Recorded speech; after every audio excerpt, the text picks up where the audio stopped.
car because I don't like car. I hate cars. I love my bicycle. It's very easy. You go all around.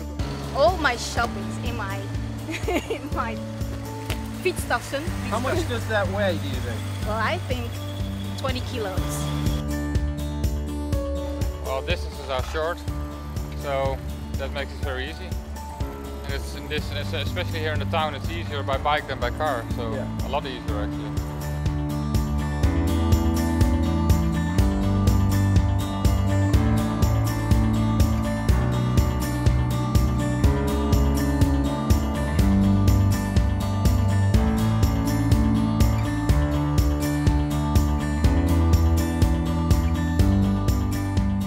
Okay, well, now we are in Groningen. I live here from 1979, so quite a long time.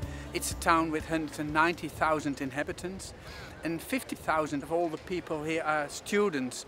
And so we have got a lot of young people in this town.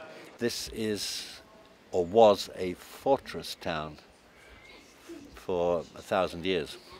This was the town that guarded the routes into Germany. It's the fortress of the north. Consequences of that, and the city was contained within the military fortifications until very late in the 19th century. So there is no sprawl.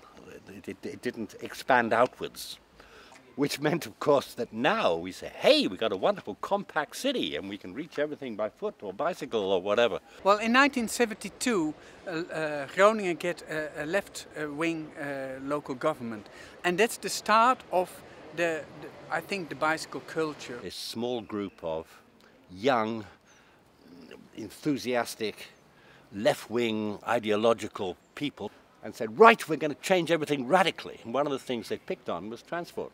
In September 1977 they introduced the traffic circulation plan, which means that the city centre was diverted in 4 different quarters. And that means that cars couldn't go from one quarter to the other quarter. They have to go around the city centre. But cyclists, buses, pedestrians, they can go through. You put a ring road around the inner city, you prevent traffic crossing the inner city, you divide it into sectors, you pedestrianize the centre, you move all your car parking out to the edge, you have park and ride schemes, etc., etc., etc. But if you're making a journey inside the city, then you can start and finish in a different part of the city and take a direct line between the two. But if you go by car, you have to take a detour. This is not really an anti-car measure. What this is making the neighbourhoods where people live more pleasant and making cycling into a viable option. And everyone said, it can't work. This is impossible. The shopkeepers said, we'll leave the city immediately. No, everyone must park in front of our door, otherwise we will lose all our business.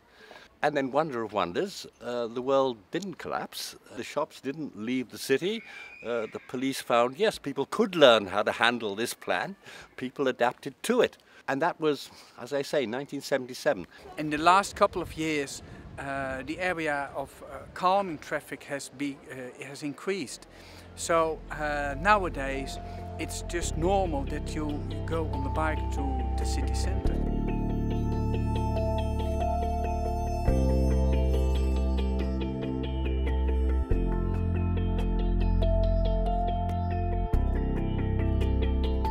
In Groningen, the average person cycles 1.4 times a day.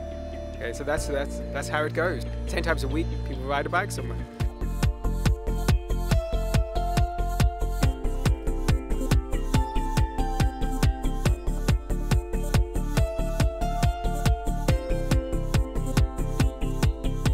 It's a very comfortable way of transportation.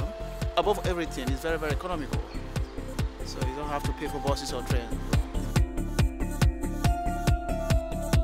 With a bike I go through downtown, through the center of Groningen, and then I'm at my work. When I use my car, I have to go through the Ringweg, they call it here. So it takes about, I think, half an hour, and with my bike it's 10 minutes.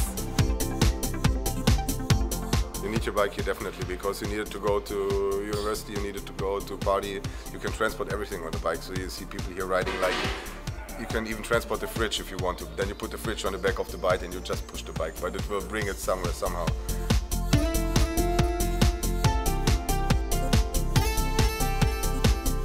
We are at the central station of Groningen. We call it Hoofdstation, main station. And we've got 3 different places where you can park your bike. Now we're just in front of the what we call Stadsbalkon, town balcony you can call it, with a free parking place for around about 5,000 bicycles. It's free, you don't have to pay, but people are looking after it, so it's a kind of a guarded bicycle park. All the places have got a sensor. The Stadsbalkony is diverted in different areas, A, B, C, D, E, F, G. When you see the sign over there, it shows you how much places are still free.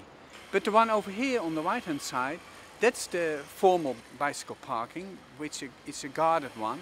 You have to pay for it, just for a day ticket, a month ticket, and it's open till the last train arrives in Groningen around about 2 o'clock at night.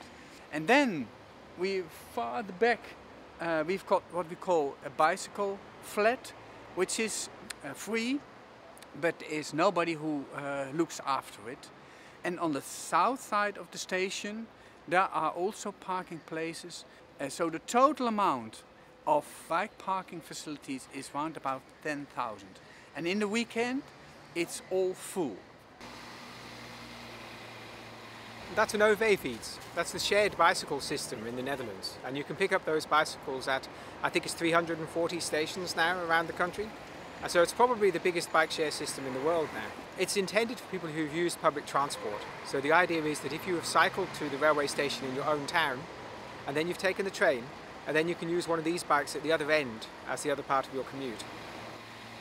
Why ride a bicycle? Because it's much easier than taking the bus, and the car is way too expensive to have in the city. I mean, the infrastructure is great, there's bicycle lanes everywhere. So, yeah, that's basically the reason I ride my bike everywhere. But I have to go, so goodbye. Good luck filming. Have fun. You're not going to get a cycling revolution by having a few 30-kilometre-an-hour streets. You're not going to get it by building just a few cycle paths. And you're not going to get it by traffic calming just a few streets either. You have to do everything, and you have to do it everywhere. You never have to ride more than a few hundred metres from your home in the Netherlands in order to find yourself on a facility of such quality that you'll be happy to cycle on it, and you'll be happy for your children to cycle on it.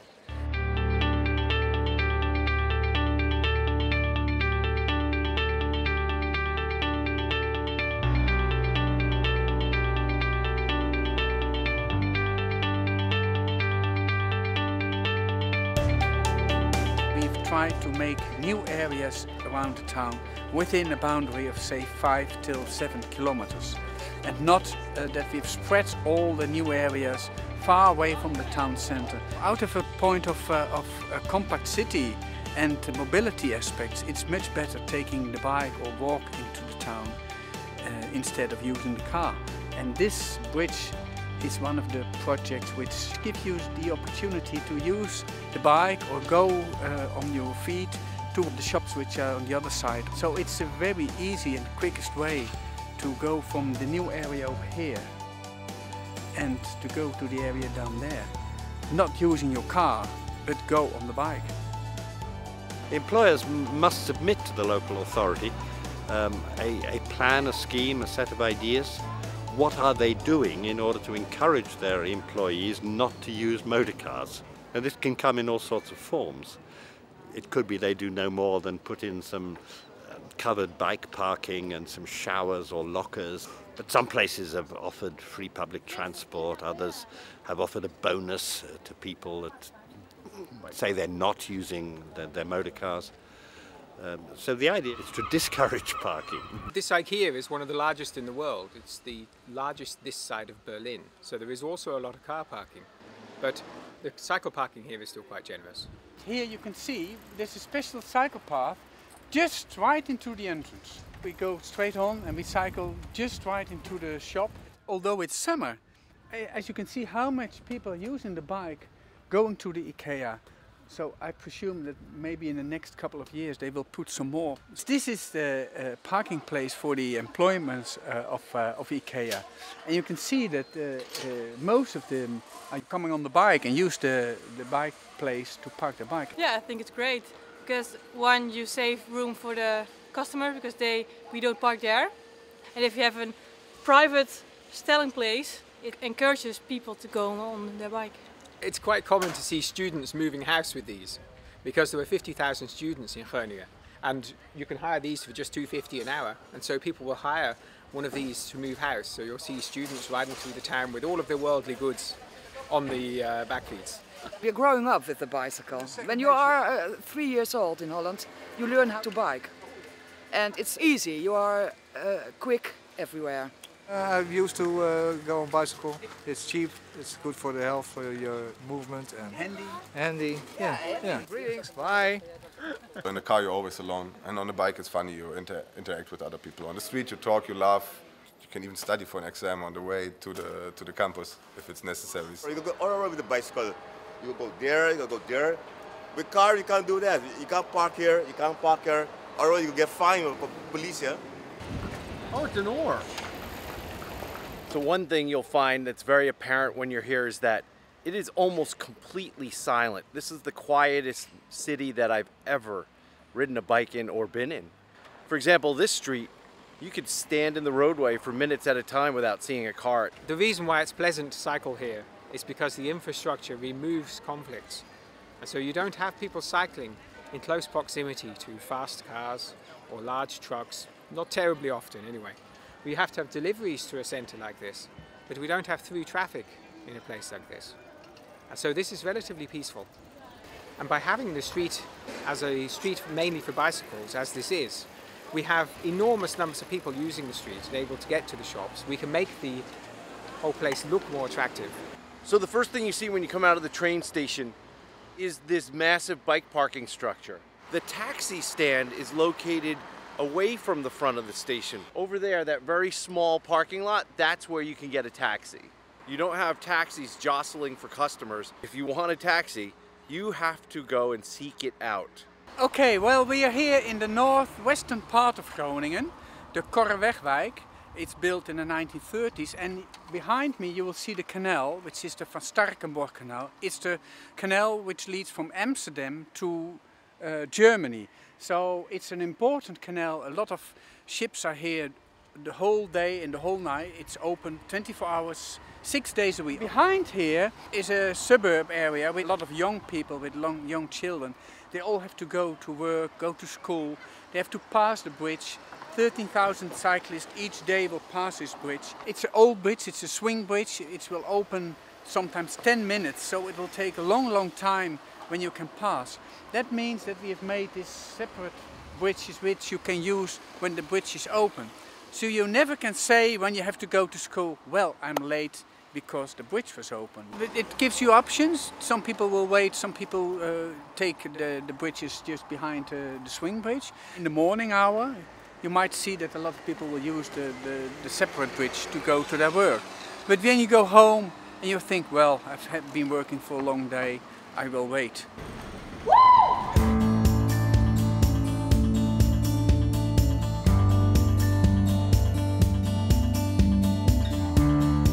There are so many things that have been done to improve livability here in Groningen. As you have seen, everything is attainable by bike. Through smart transportation planning, all obstacles have been removed, and the result is a beautiful city that's quiet, healthy, and fun, and pleasant. Like say if you want to go to the movie theater, there are hundreds of bike parking spaces out front and hundreds more protected in a garage out back. But that's just something that's not remarkable in the Netherlands. Look at the quality of the pathways throughout the city. The brick pavers are flawless in spots. It's hard to find a defect anywhere or a spot where it's uneven. Maintenance is a priority because they want people to have a smooth ride. That's because the city does not encourage traveling by car, and thus the money they save, they can continue to build beautiful places that you can walk on and bike on and take transit on, and yes, even drive your car when you need to. And a bicycle isn't considered to be a strange toy. It's not a sporting object. It's a simple method of transportation. You don't think about cycling any more than you think about your feet when you're walking. Well, we came here because we looked for the best place in the world to cycle, and therefore we ended up looking at Groningen, because when you've looked at everywhere that there is, there is simply nowhere quite like this. So because using your bike, you can go in the town, have a drink like the students behind me, or go to the town, go to the market, go to your work, go to see your friends. So it's a mode of transport which keeps you alive.